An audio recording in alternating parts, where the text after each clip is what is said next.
How to fix Death by Daylight disconnected from server? First step, restart your device. Once the restart complete, after move on with next step. Click settings, click network and internet settings, click advanced network settings, click network reset and click reset now. Once the reset complete, after move on with next step.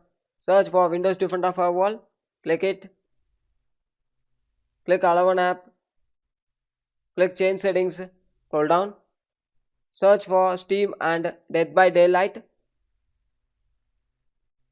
It should be enabled in both private and public. If it's not enabled means you need to enable it. If the application not having means you need to add the application. For adding the application, click allow another app, click browse, go to C drive, program files, Steam folder, Steam app, you get the Death by Daylight and scroll down, you get the Steam application. Click it and add it. Once adding, after click OK in the bottom side, then move on with next step. Search for command prompt, right click run as administrator. Type the following text: ipconfig space /flush DNS.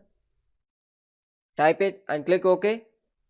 Next command, ipconfig space /release.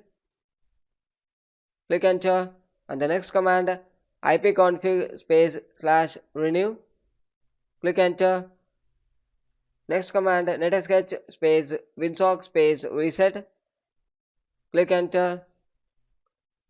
Next command, netsketch space int space ip space reset.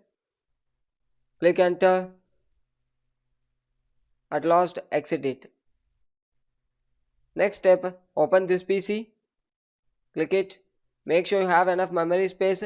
If you are not having the memory space, means sometimes the error will occur. So you need to have at least 10 to 20 GB free up space. Right click, click tools, click check and scan the drive. Successfully scanned, close it. Then restart your device. Once restart complete, after open Steam, click library, click Death by Daylight, right click properties, click install file and click verify integrity of the game file and wait for some times to verify. Once the verification complete, after close it and restart your device.